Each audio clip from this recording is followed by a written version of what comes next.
Assalamualaikum warahmatullahi wabarakatuh. Perkenalkan, nama kelompok kami Dimas Anang Musa Handaru absen 8, Nirwana Sanju absen 23, Salsabila absen 27, Sirli Alfiatul absen 29, Victor Dilanu absen 32, Yasa Swanda absen 35.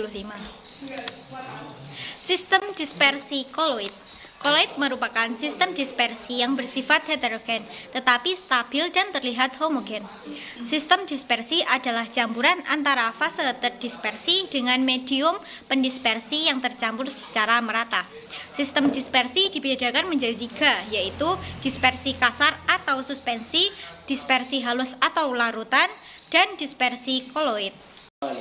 Perbedaan karakteristik dispersi halus atau larutan: homogen, satu fase, jernih, tidak dapat disaring, stabil, berdiameter partikel kurang dari 10⁻⁷ cm.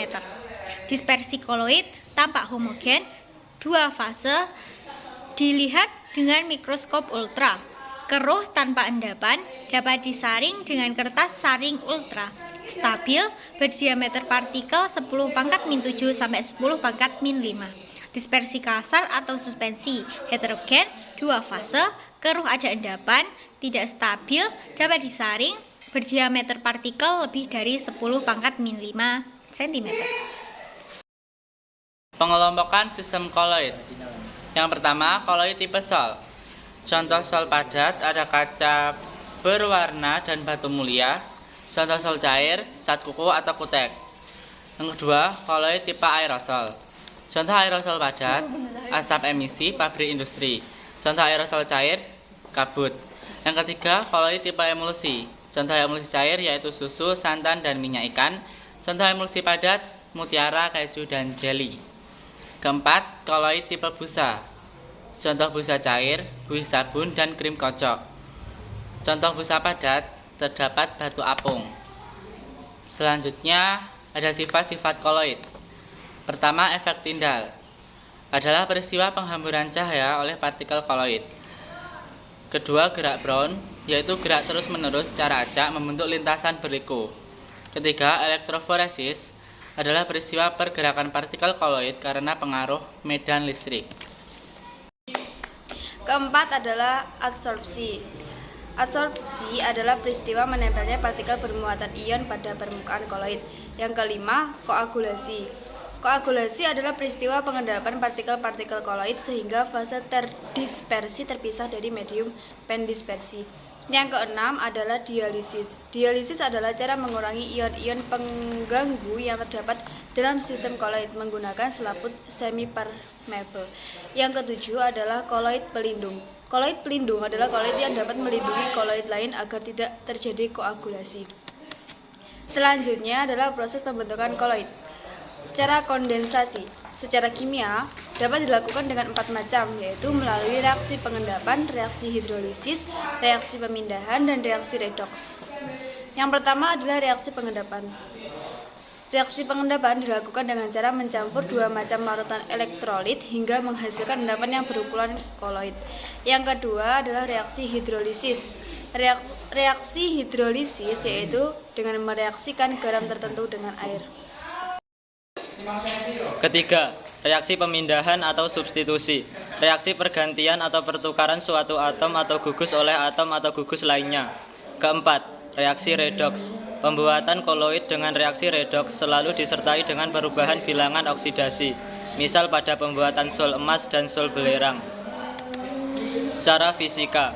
Pertama, pengembunan uap. Cara pengembunan uap diterapkan pada pembuatan sol raksa. Kedua, pendinginan. Bertujuan untuk mengumpulkan suatu larutan sehingga menjadi koloid karena kelarutan suatu zat sebanding dengan suhu.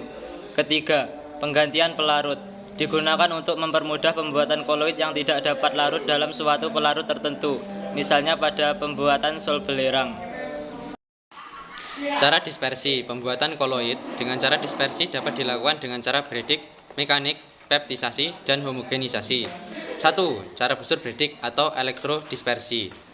Cara ini dilakukan untuk membuat partikel-partikel fase terdispersi menggunakan loncatan api listrik. Cara ini banyak digunakan untuk membuat sol logam.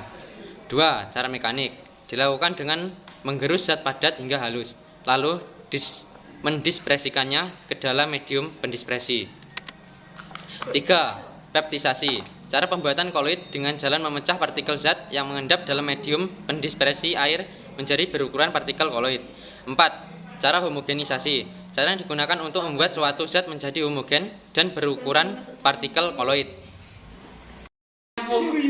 Penerapan koloid dalam kehidupan sehari-hari dan industri. Yang pertama, bidang industri. Sistem koloid digunakan dalam berbagai bidang industri, diantaranya industri karet, pembuatan cat, pemutihan gula, dan lain-lain. Yang kedua, bidang makanan. Susu dan santan merupakan sistem koloid di bidang makanan.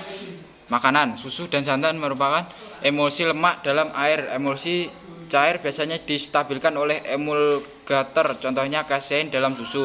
Bidang farmasi. Prinsip koloid diterapkan saat mengobati sakit perut akibat bakteri patogen dengan norit. Bidang kosmetik. Hampir 90% dibuat dalam bentuk koloid. Bahan berbentuk koloid mempunyai kelebihan sebagai berikut.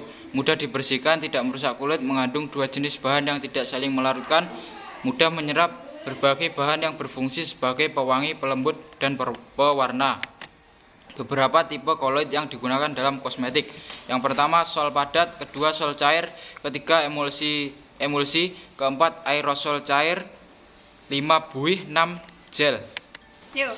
Sekian yang bisa kami sampaikan. Apabila ada salah kata, kami mohon maaf yang sebesar-besarnya. Wassalamualaikum warahmatullahi wabarakatuh.